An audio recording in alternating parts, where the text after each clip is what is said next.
Vamos lá? Vamos fazer um treinamento ao vivo, Araújo. É uma boa ideia. Pressão, hein? Outro dia eu fiz um treinamento ao vivo aí com um amigo meu, personal trainer. O cara me deu uma pressão aí às 7 horas da manhã. Foi um treino muito legal lá do Rio de Janeiro. O Fernando People. Ok? Valeu, Lucas. Valeu pelo sentimento aí, ó. Falando que me ama. Tem gosto pra tudo, né, mano? Deus seja louvado. Ana Vitória. A Thalita tá falando que não perdeu nenhum dia. Pô, Thalita, obrigado. Deus seja louvado. Você merece um certificado, ó.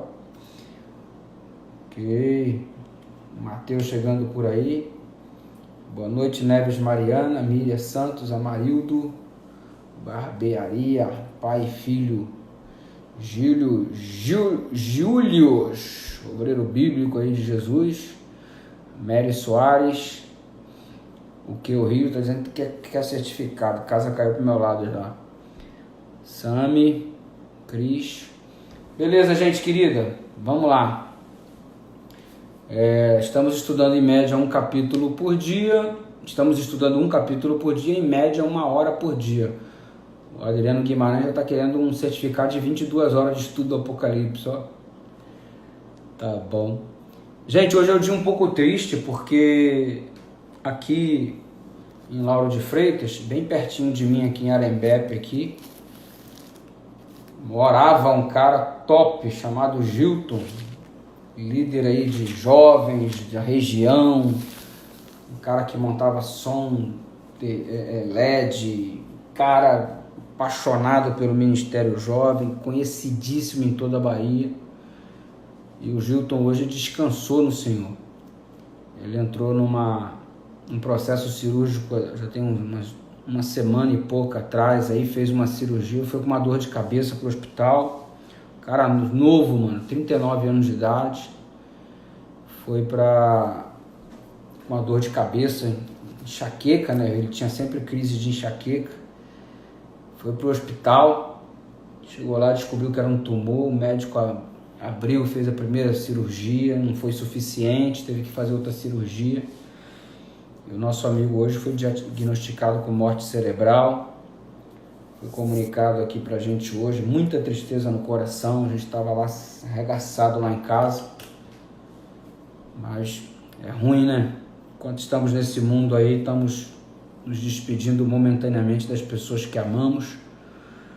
E eu até fiz uma postagem aí no Instagram, falando dele, nascimento e tal. Coloquei aqui 100 palavras minhas, não tenho o que dizer, vou ficar só com as palavras de Jesus que disse: eu sou a ressurreição e a vida, quem crê em mim ainda que morra viverá. Então nosso amigo Gilton descansou no Senhor e em breve estaremos encontrando com ele novamente aí na manhã da ressurreição, se Deus quiser. Um soldado que tomba na batalha, mas que vai levantar de volta em nome de Jesus. E é isso aí. Preciosa aos olhos do Senhor é a morte dos seus filhos. Se Deus quiser, a fé vai prevalecer aí. Em breve veremos o Papai do Céu. Mas realmente é um negócio muito triste. Esse mundo não representa a vontade de Deus. Ora vem, Senhor Jesus. Então vamos estudar o Apocalipse. Beleza? Vamos orar? Deus eterno, muito obrigado aqui pela live dessa noite. Marca o estudo número 10, capítulo número 10 do Apocalipse. Tem uma mensagem preciosa, importante neste capítulo. Suplicamos tua direção, a tua bênção sobre o estudo e particularmente sobre a vida de cada um que está conectado, aqueles que já estão se conectando. E de um modo muito especial te pedimos pela família do Gilton. Deixou a esposa, enfim, Senhor, queira consolá-la, consolar a mãe, toda a família, cada um de nós que estamos muito tristes pela perda deste soldado valoroso do teu exército. A tua palavra diz que preciosas são os teus olhos a morte dos teus filhos. Deus, queremos acreditar e acreditamos de fato que ele está selado para a vida eterna, e nós louvamos o teu nome por essa esperança que temos em nosso coração, que vai transcender a barreira da sepultura e da morte. Ajuda-nos agora a compreender e aproveitar aqui enquanto estamos vivos, para tomarmos as melhores decisões e sem dúvida a maior de todas, que é estar do teu lado, firme e forte, e não nos afastarmos jamais. Perdoa os nossos pecados, ajuda-nos a estar cada dia prontos também, em nome de Jesus, amém. É isso aí, moçada, vamos lá, começar, capítulo 10, só dando a recapitulada, ontem nós estudamos a quinta e a sexta trombeta, que é o conteúdo do capítulo 9, nós verificamos a linguagem impressionista da quinta e da sexta trombeta, que realmente é um monte de hipérbole, um monte de figuras de linguagem, que são descobertas, são enigmas descobertos a partir da revelação do Velho Testamento. E aí a coisa vai se descortinando, vai clareando para a gente, e a gente consegue ter um vislumbre adequado, aquilo que anteriormente estava obscuro, a gente começa a entender e percebe que o desenvolvimento da história, na verdade, é apenas a confirmação do que Deus havia revelado em sua palavra com tanta antecedência. E a gente viu na quinta trombeta, que era o primeiro estágio do desenvolvimento do islamismo, a sexta trombeta, o estágio mais avançado do desenvolvimento do islamismo, e o cumprimento dos 500 anos, de uma hora, um dia, um mês, um ano, os períodos então que o Islã estaria num processo de soberania, na região que ele estaria atacando, correspondendo a terça parte da terra, também numa figura linguagem, que era exatamente a parte de Roma oriental e não ocidental. Roma oriental, que caiu em 1449, no dia 27 de julho, diante das forças de um camarada que foi chamado de Maomé também, né? O mesmo Maomé que fundou o islamismo em 612 depois de Cristo, um outro cara chamado Maomé também conquistou, né, a Constantinopla lá em 27 de julho de 1449. A gente viu um cumprimento muito bacana das profecias diante disso daí, no método historicista de análise. Eu estou só dando aqui um vislumbre para a gente se lembrar do que a gente estudou ontem. Hoje a gente entra com o capítulo 10 do Apocalipse. Eu vou desativar os comentários, porque eu só desativo os comentários depois da recapitulação. E é sempre assim, fica pedindo aí, desativa os comentários. Todo dia desativo os comentários, mas só depois da recapitulação. Beleza? Vamos lá? Leia a Bíblia aí, Apocalipse capítulo 10, olha o que diz a Bíblia. Vi outro anjo forte descendo do céu, envolto em nuvem, com arco-íris por cima de sua cabeça, e o rosto era como o sol, e as pernas como colunas de fogo. Olha esse anjo aqui, ele é um anjo diferente dos anjos que vimos aqui nos capítulos anteriores. Ele é diferente do anjo que segurava os 4 ventos no capítulo 7, verso 1. Ele é diferente dos anjos que tocaram as trombetas no capítulo 8, verso 2. Ele é diferente do anjo que estava no altar no capítulo 8, verso 3, jogando o incensário na terra. Ele é diferente. Ele é diferente também desses anjos aqui, ó, da sexta trombeta, que estavam segurando o rio Eufrates, catando o rio Eufrates no capítulo 9, verso 14. É um anjo diferente. A descrição desse anjo aqui, do capítulo 9, do capítulo 10, anjo forte, que desceu do céu envolto numa nuvem com um arco-íris por cima de sua cabeça e o rosto como de sol, as pernas como coluna de fogo, é uma descrição que se assemelha ao capítulo 1 do livro do Apocalipse, do verso 13 ao 16, que João contempla a visão do Cristo glorificado. É o mesmo anjo também que João vê, que Daniel vê no capítulo 12 do livro que ele escreveu. Daniel capítulo 12, ele tem uma visão do Cristo glorificado com um pé na terra, outro pé no rio. Aqui esse anjo forte do capítulo 10 aqui, que tem na mão um livrinho, ele possui as características muito parecidas com a descrição do anjo do livro de Daniel capítulo 12 e também do livro do Apocalipse capítulo 1, do verso 13 ao 16. Para resumir a conversa, você já entendeu que é um anjo diferente, que ele tem uma característica superior a todos os outros citados. Esse anjo aqui, ele é atribuído ao personagem, ao ser, ao Deus Todo-Poderoso, Jesus Cristo. É uma figura de linguagem para representar Jesus Cristo, e ele vem do céu envolto em uma nuvem. O arco-íris certamente é símbolo da sua glória, o fato dele resplandecer como o sol, que gera essa figura, essa imaginação aí quanto ao arco-íris, as suas pernas como coluna de fogo. Ele tinha na mão um livrinho aberto. Lá no livro de Daniel, no capítulo 12, ele vira para o profeta Daniel e diz para ele: encerra as palavras e fecha o livro até o tempo do fim. Muitos o esquadrinharão, o saber se multiplicará, mas a revelação é para o tempo do fim. Então, lá no livro de Daniel, esse último conteúdo do livro de Daniel, relativo ao tempo do fim, só se entenderia quando chegasse de fato ao tempo do fim. Então, esse livrinho, essa parte do livro, esse livrinho fechado, é a cena dos eventos finais, que para Daniel não foi revelado porque ele não tinha nada a ver com isso, ok? E esse livro foi fechado. O saber acerca do livro de Daniel em algum momento se multiplicaria e, consequentemente, esse livro que estaria fechado agora estaria aberto. E o livro do Apocalipse é a revelação. O livro de Daniel é a profecia e o livro do Apocalipse é a revelação. O livro de Daniel está fechado e o livro do Apocalipse está aberto. É a revelação. E esse livro aberto, que é Jesus Cristo, está segurando esse livro, ok? E essa é a perspectiva aqui bacana desse capítulo 10.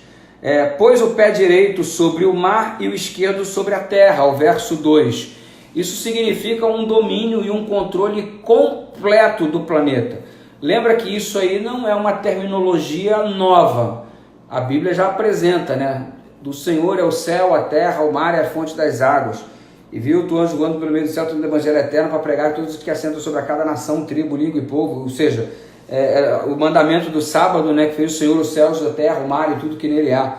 Então é uma designação para fazer referência à terra em sua totalidade. Então o domínio todo do planeta está sob a jurisdição desse anjo. Ele tem o domínio completo da terra e do mar. Por isso que tem um pé na terra e outro pé no mar, ok? Pôs o pé direito sobre o mar e o esquerdo sobre a terra. Verso 3, bradou com grande voz como ruge o leão, afinal de contas ele é o leão da tribo de Judá. E quando bradou, desferiram 7 trovões as suas próprias vozes. Engraçado que esses 7 trovões aqui, Ellen White diz que faz referência especialmente às 3 mensagens angélicas, que nós vamos estudar mais à frente, lá no capítulo 14, lá, ok? E logo que falaram os 7 trovões, eu ia escrever, mas ouvi uma voz do céu dizendo: guardem em segredo as coisas dos 7 trovões, que os 7 trovões falaram, e não os escreva. Então, ele não soube o conteúdo, não da tríplice mensagem angélica. Ele não soube os resultados e o que estaria acontecendo durante a proclamação da tríplice mensagem angélica. Ok?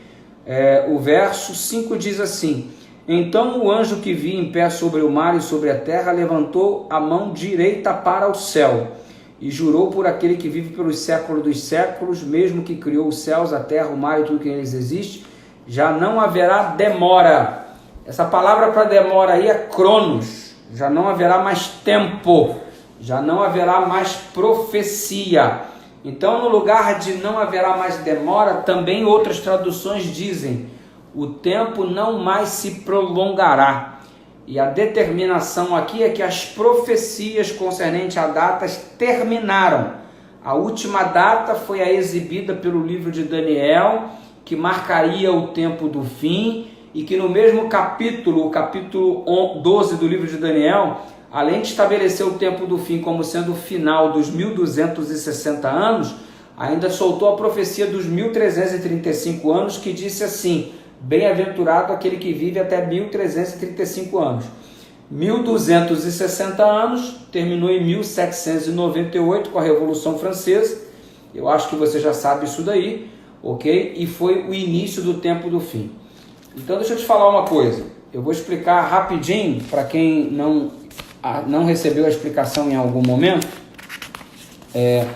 o tempo do fim, em Daniel capítulo 11, bem como no capítulo 7 e 8 e 9, é colocado depois de um tempo, 2 tempos e metade de um tempo. Ok? Ou seja, o tempo do fim acontece aqui, ó, depois de um tempo, 2 tempos e metade de um tempo.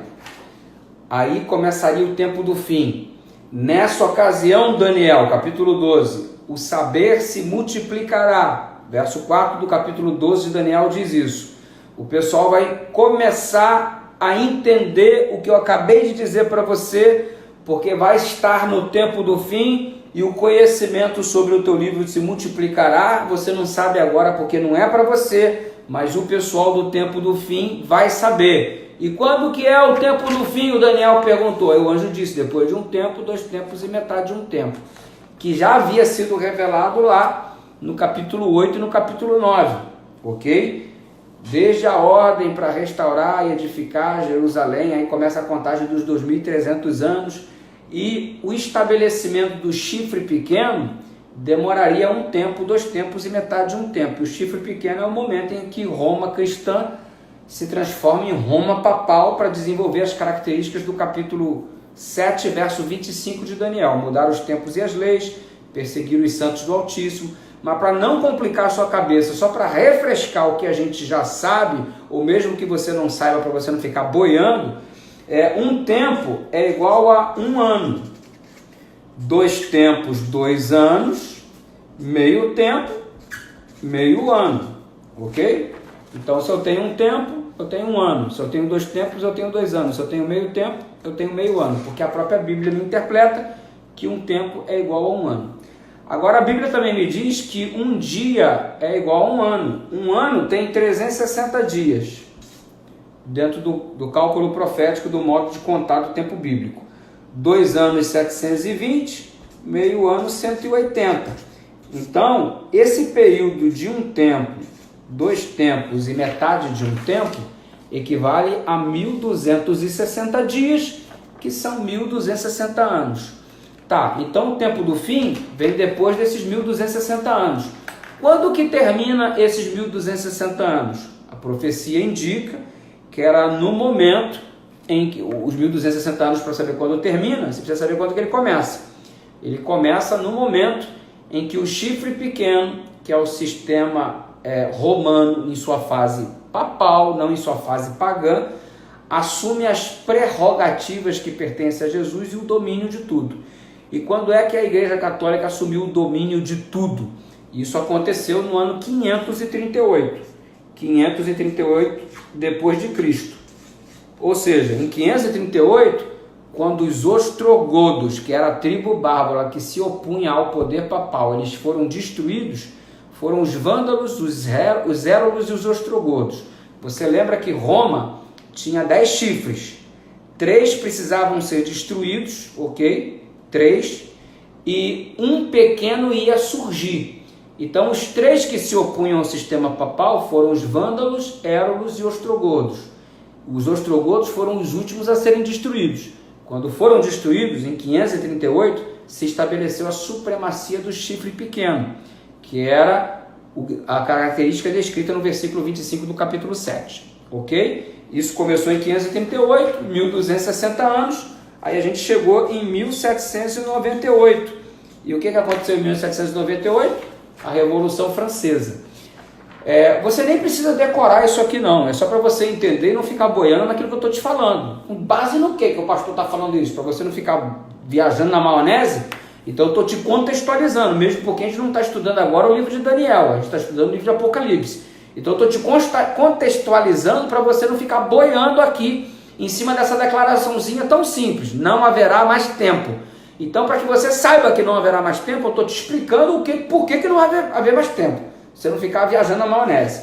Então, não haverá mais tempo é porque não vai ter mais profecia no tempo do fim, além daquelas que já foram dadas. E quais as últimas que foram dadas? Esta aqui.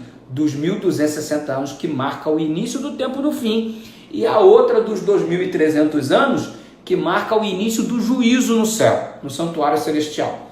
A que marca o tempo do fim terminou em 1798, o período dos 1260 anos.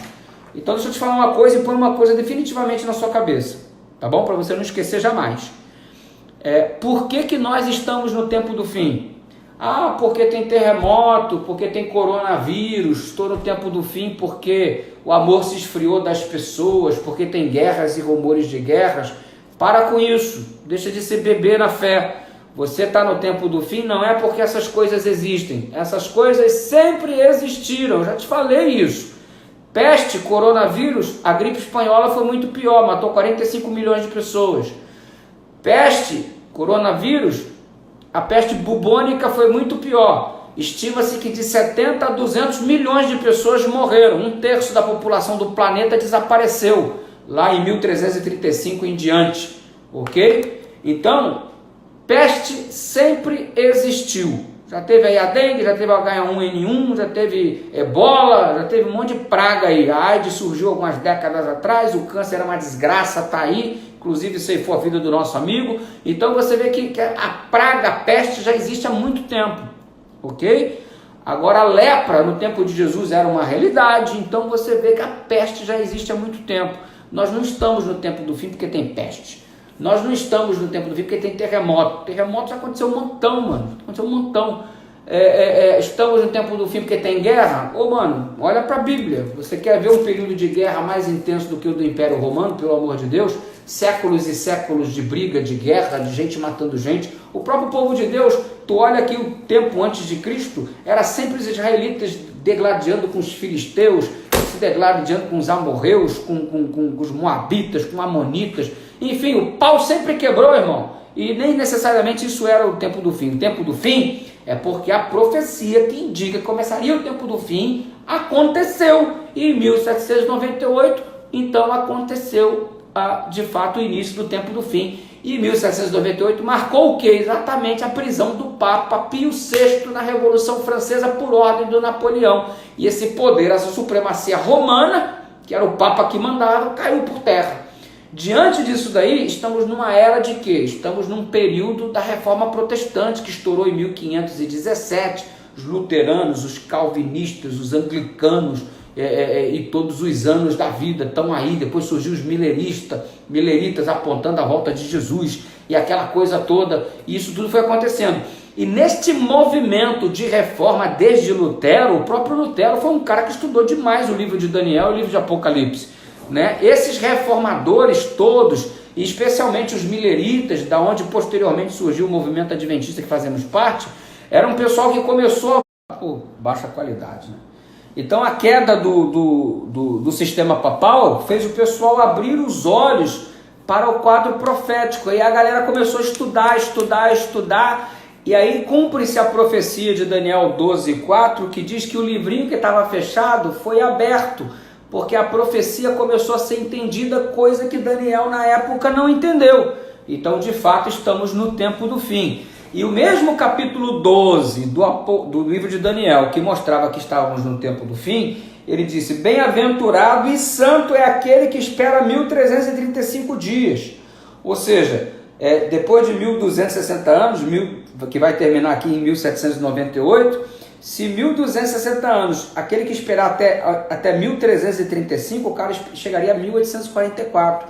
E o que rolou em 1844? O grande despertamento da volta de Jesus Cristo e, consequentemente, o surgimento do advento, né? O surgimento da perspectiva do advento de Jesus, não da Igreja Adventista. A Igreja Adventista surgiu mais ou menos uns 15, 20 anos depois, mas o movimento de estudo das profecias que fez com que o povo, inclusive, entendesse que Jesus Cristo voltaria em 22 de outubro de 1844, ok? Então, essa perspectiva profética foi o cumprimento, foi Deus dizendo que o livrinho fechado estaria sendo aberto. Eu estou te dando aqui todo o contexto. E dentro dessa perspectiva, a Bíblia está dizendo o quê? Não haverá mais profecia. O livro aberto é o livro de Daniel que estava fechado. E quando Daniel perguntou sobre o tempo do fim, ele não entendia. Então agora está sendo explicado com o livrinho aberto. Não vai ter mais nenhuma profecia. A última terminou com os 2.300 anos que se findou em 1844. Então 1844 acabou a última profecia. O que existe agora é apenas o cumprimento do que já foi revelado. A gente não tem mais nenhuma profecia de data mais para frente depois de 1844. Agora nós estamos só esperando os acontecimentos revelados, mas não em termos de data. A última data profética da Bíblia é essa daqui, 1844. Ou seja, estamos no final, estamos caminhando para o final dos tempos, ok? E claro que no final dos tempos, os sinais continuariam acontecendo. As pestes que sempre existiram continuariam existindo para o povo abrir os olhos. As guerras que sempre existiram continuariam a existir para o povo abrir os olhos. Os terremotos que sempre existiram continuariam existindo para o povo abrir os olhos. Então tudo o que isso está acontecendo é uma tentativa divina de abrir os nossos olhos. Compreendeu a perspectiva? Aí você avança diante disso daqui na leitura, então você agora já entendeu. Não haverá mais Cronos, não haverá mais profecia. A última foi 1844. Então vamos em frente aí, vamos em frente. Ok? Versículo 7. Mas no dia da voz do sétimo anjo, quando ele estiver para tocar a trombeta, cumprir-se-á então os mistérios de Deus, segundo ele anunciou aos seus servos os profetas. Por que nós estamos aqui nessa vibe de 1798, 1800 e pouco, ok? Porque nós já estamos no período das vésperas da sétima trombeta. A sexta trombeta já passou, nós avançamos, tem um certo paralelo com as 7 igrejas, com os 7 selos. Então, assim como o sexto selo já está nos dias finais da história da Terra, assim como a sétima igreja está nos dias finais da história da Terra, assim também a sétima trombeta vai ser tocada nos dias finais da história dessa Terra. Estamos no período da sexta trombeta, da sexta para o sétimo. E toda a sequência de 7, desde o selo até agora, desde o selo até as 7 trombetas, a gente sempre tem um espaço interlúdio entre a sexta e a sétima trombeta. Já reparou? Dá uma pausa no sexto selo e fala-se alguma coisa. Aí apresenta-se os 144 mil. Dá uma pausa aí na sexta trombeta, antes que chegue a sétima, aí aparece aqui esse anjo com o livro aberto na mão para dar uma explicação para a gente, ok? Então cumprir-se-ão os mistérios de Deus, segundo anunciou os seus servos os profetas. A voz que ouvi vinda do céu estava de novo falando comigo, dizendo: vai e toma o livro que se acha aberto. Qual é o livro? Livro de Daniel. Está aberto agora o livro de Daniel na mão do anjo em pé sobre o mar e sobre a terra. Fui, pois, ao anjo dizendo: que livrinho é esse? E ele me falou: toma e devora-o. Certamente ele será amargo no teu estômago, mas na tua boca doce como mel. Tomei o livrinho da mão do anjo e o devorei, e na minha boca era doce como mel.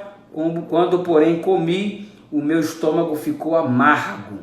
E aí, o que significa isso? Peguei o livrinho, ele era doce como mel, mas quando o devorei, ele se tornou amargo no estômago. Beleza, estamos vivendo aqui o tempo do livro aberto, o tempo do estudo do livro, depois de 1798, que foi o início do tempo do fim.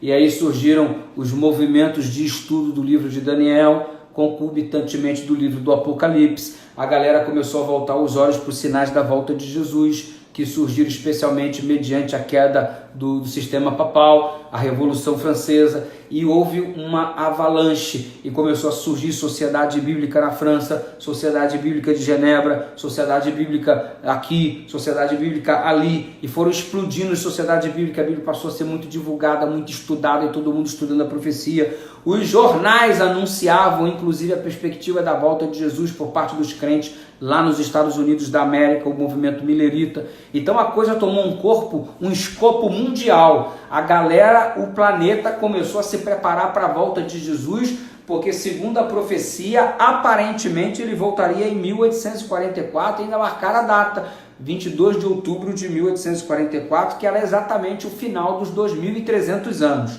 ok?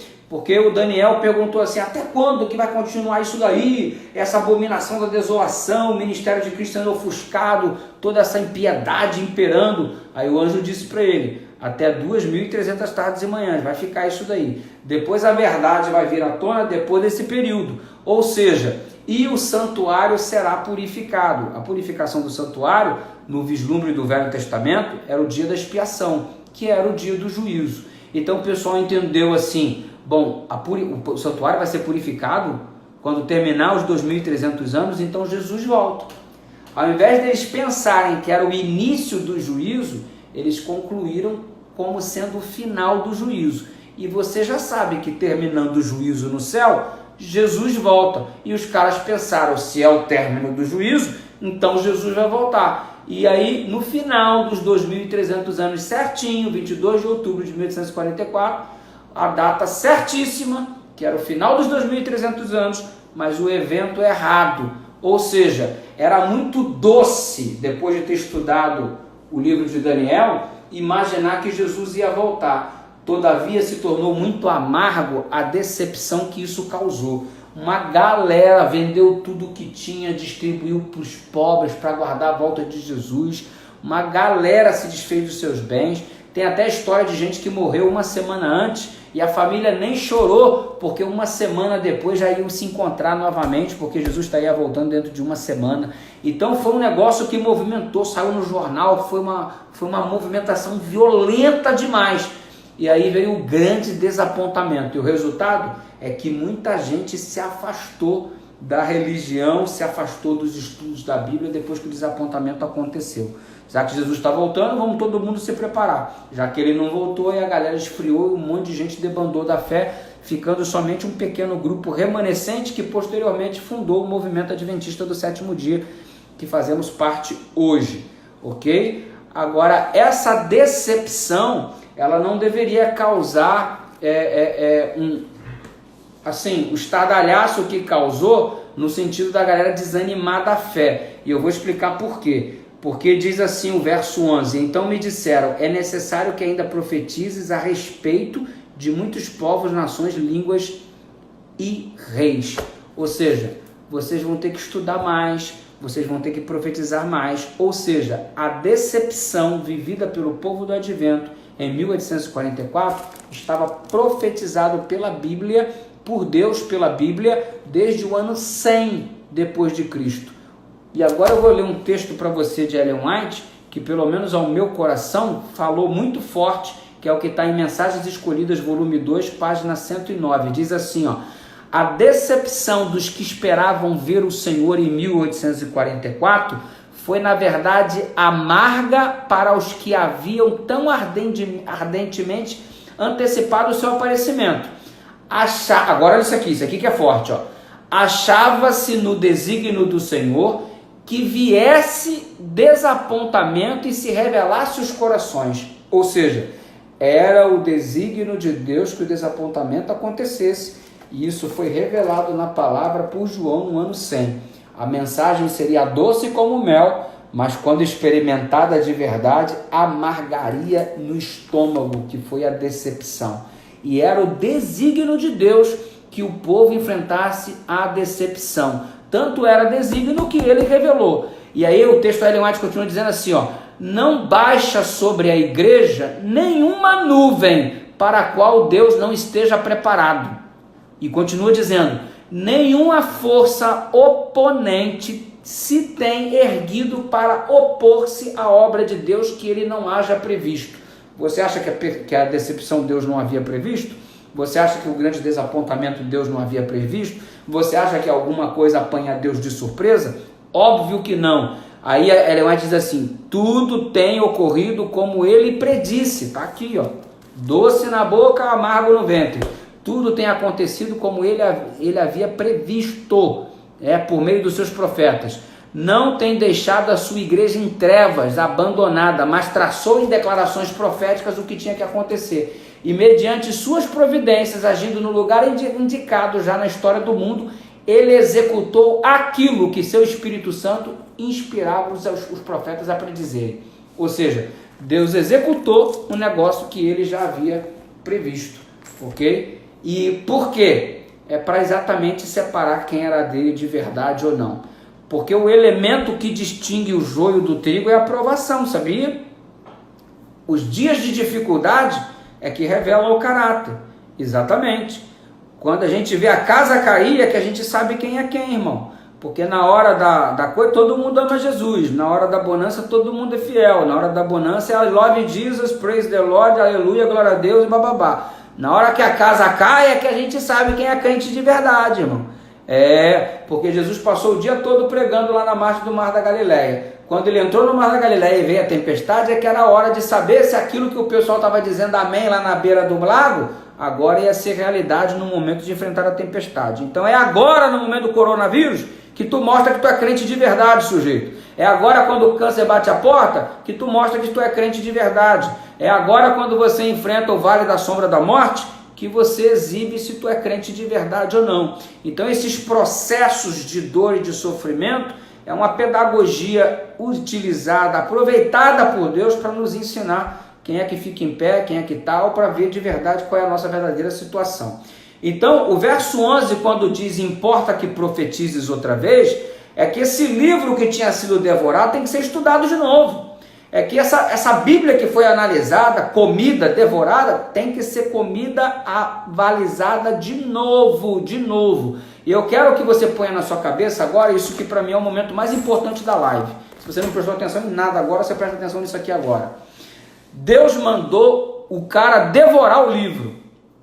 A mesma coisa Deus tem dito para a gente hoje. Devora o livro, meu filho, devora o livro, estuda a palavra para você ficar em pé no dia da amargura, para você ter estrutura para enfrentar o vale da sombra da morte. Devora o livro, meu filho, estuda o livro, que senão você não vai passar no exame. Não é assim? A gente não tem que devorar o livro para passar no vestibular?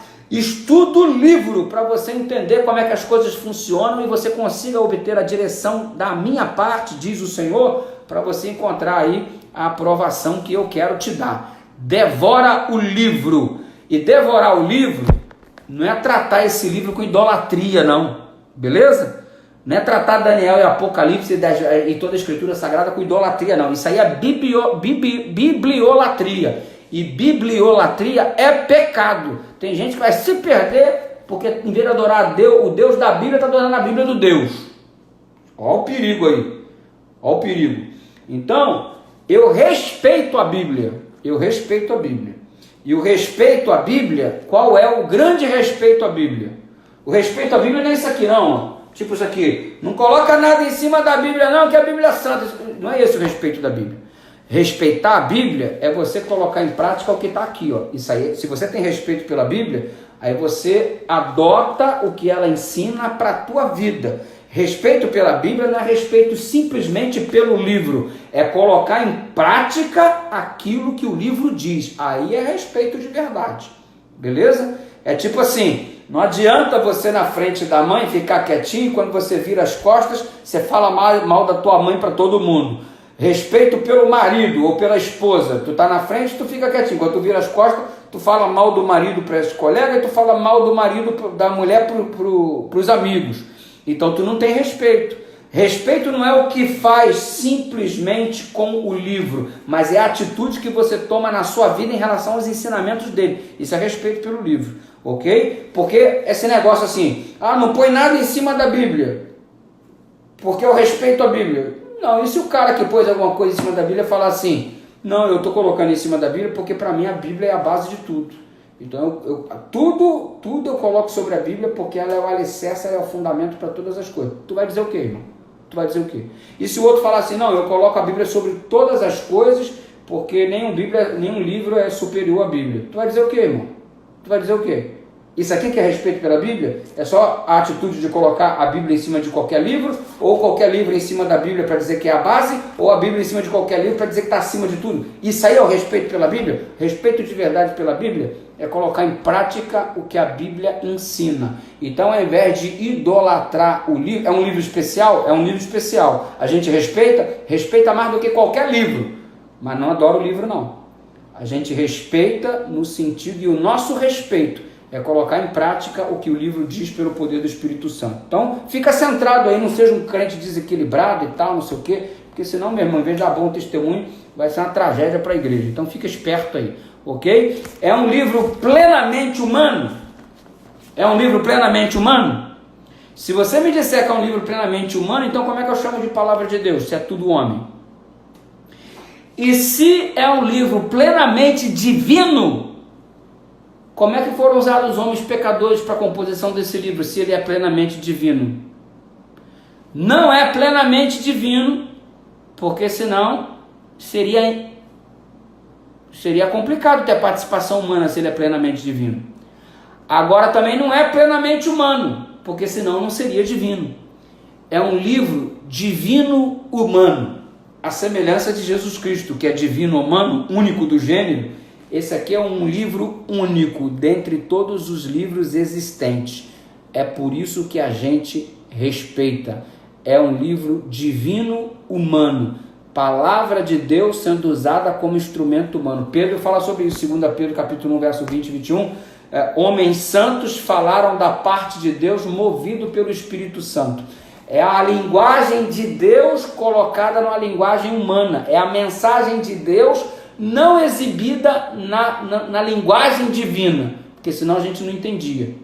É a palavra de Deus, é a voz de Deus, é a mensagem de Deus exibida numa linguagem humana. E por estar numa linguagem humana, aí tem as suas limitações, mas mesmo assim é o conteúdo inspirado de Deus, a Bíblia Sagrada. É o único livro do gênero divino humano, compreendeu? A gente tem que respeitar. E o respeitar é colocar em prática, pelo poder do Espírito Santo, os ensinos para a nossa Bíblia. E põe uma coisa na tua cabeça, esse livro aqui que o anjo Jesus Cristo mandou a gente devorar, porque não foi só o pessoal de 1844, da década de 1840, os mileritos, os batistas, os reformadores, que tiveram que devorar esse livro, não. A ordem é para a gente devorar o livro todo dia. Agora o que acontece? Tem muita coisa doce aqui, não tem? Ai, Jesus me ama, ai, o Senhor é meu pastor e nada me faltará, Ele enxugará dos olhos toda lágrima, eis que estou convosco todos os dias, até a consumação dos séculos. Quanta coisa doce, quanta coisa linda. Só que aqui tem parte amarga também, bebê. Tu é crente só da palavra doce, ou tu é crente de estar junto na hora da amargura também? Porque tem muita crente que só guarda a palavrinha doce, só gosta de ouvir, só quer ouvir o que gosta de ouvir, né?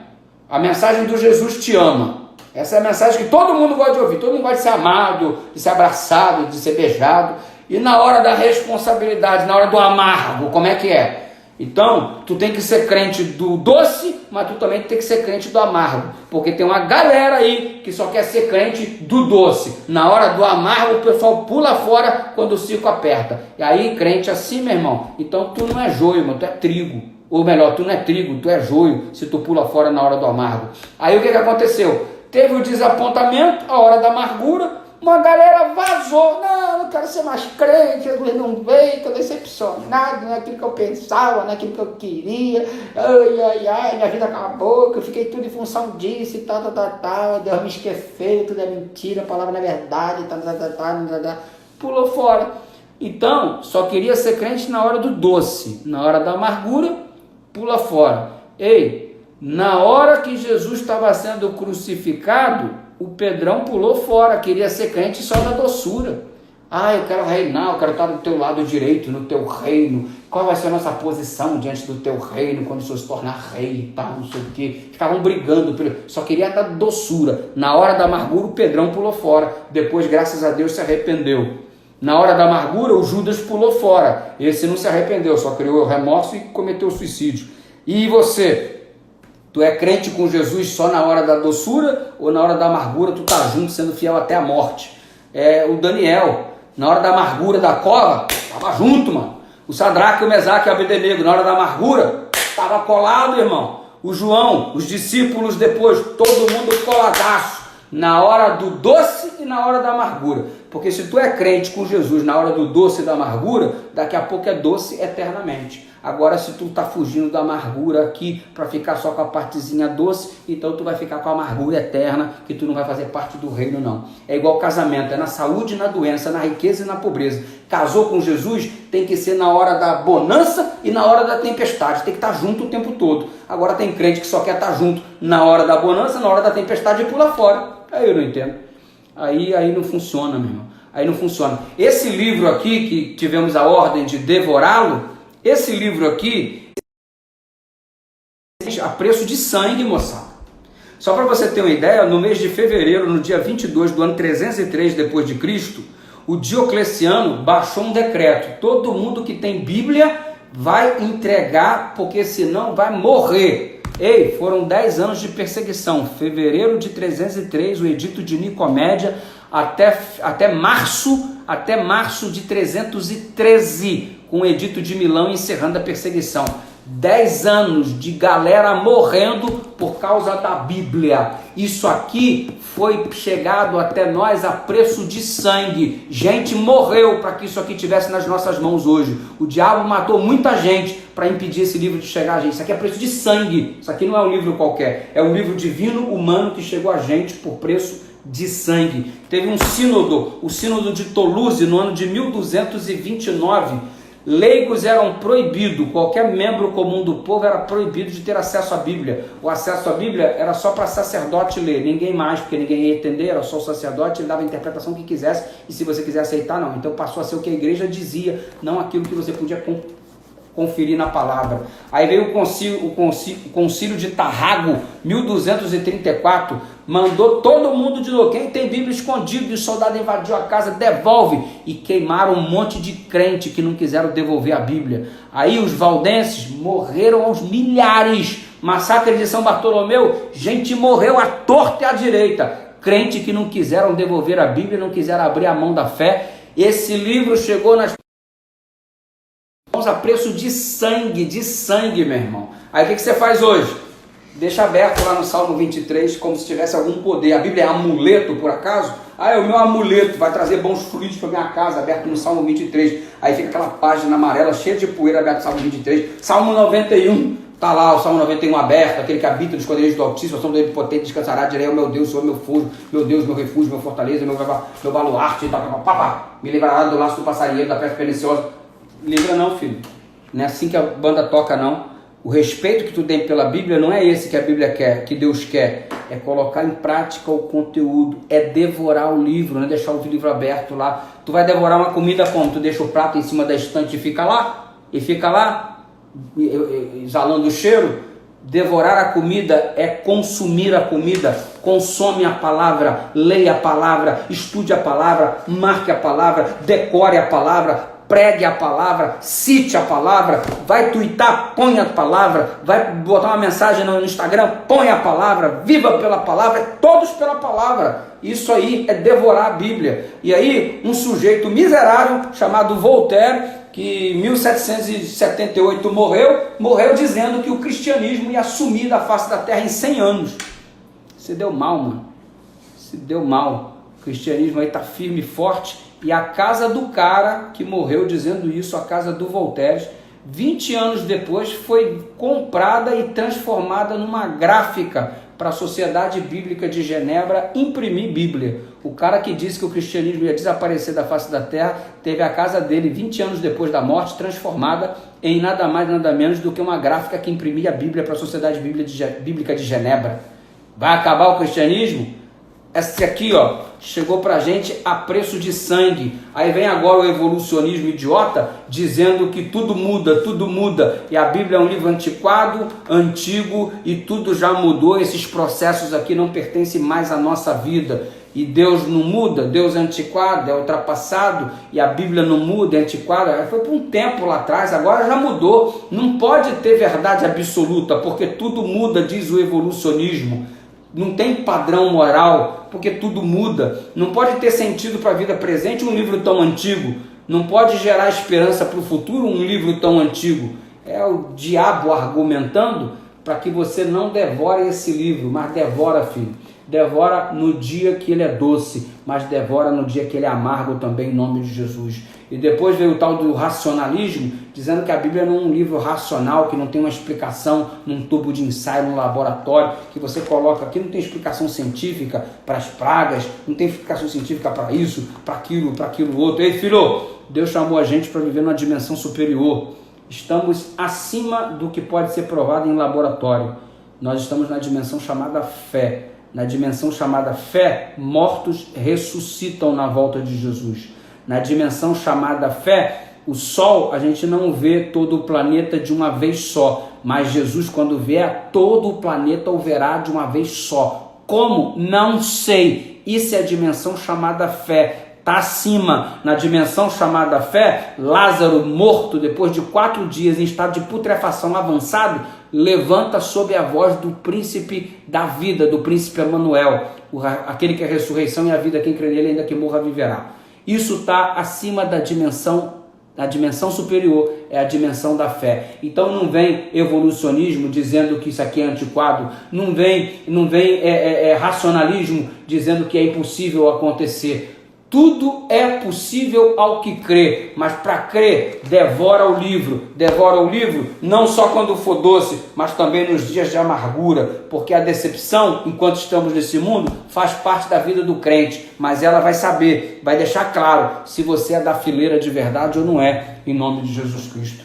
Que Deus conserve a nossa fé, e o verso 11 termina dizendo, é necessário que pregue de novo, é necessário que profetize mais uma vez. Uma galera desistiu por causa da decepção, mas vamos continuar pregando, disse Deus, e continuaram pregando, e surgiu a Igreja Adventista do Sétimo Dia, e estamos mais em 215 países do mundo, somos o 3º maior movimento religioso do planeta Terra, e nós estamos aí marchando na promessa, estamos caminhando para o final do tempo do fim. O coronavírus é só mais um sinal que na verdade funciona como uma gota de praga, porque a praga mesmo ainda não caiu, mas nós somos o movimento que Deus disse, falou assim, continua profetizando, e a gente vai morrer de esgoelar, dizendo, Maranata, o Senhor logo vem. Ora vem, Senhor Jesus. Vamos repetir até morrer. Não se turbe o vosso coração, credes em Deus, crede também em mim. Na casa do meu pai há muitas moradas, se não fosse assim eu não vos teria dito. Pois vou preparar-vos lugar, e quando eu for e vos preparar-vos lugar, virei outra vez e vos receberei para mim mesmo,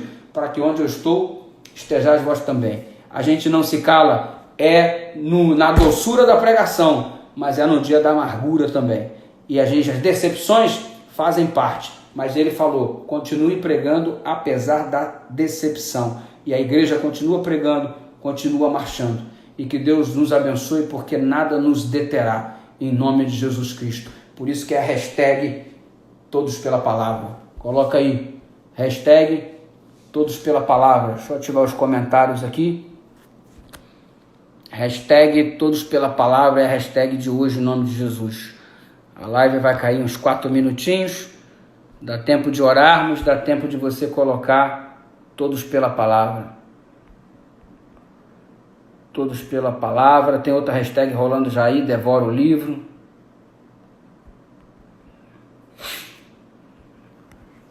É igual casamento, é na saúde, na doença, na riqueza e na pobreza. Deixa eu orar com você. Pai querido, nós te agradecemos aí pela oportunidade de devorarmos a Tua Palavra. Ajuda-nos a alimentarmos delas de verdade todos os dias. Ajuda-nos a sermos crentes não somente da doçura, mas também crentes fiéis e fervorosos no meio da amargura também. Ajuda-nos a sermos crentes quando não tem pandemia, mas a sermos crentes também quando tem pandemia. E que nada nos separe do amor de Deus que está em Cristo Jesus.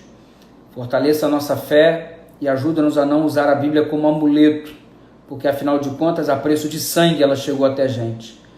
Ajuda-nos a devorar este livro e que nos apaixonemos cada vez mais pela Tua Palavra. Em nome de Jesus Cristo, amém. É isso aí, moçada. Todos pela Palavra. Devora o hashtag devora o livro. Outro ali, hashtag crente na amargura. Ó, só hashtag maneira, mano. Só hashtag maneira. Aleluia, amém, amém. Brito Erasmo dizendo. Alô Vieira dizendo amém. Que horas eu posso vir aqui nos Estados Unidos?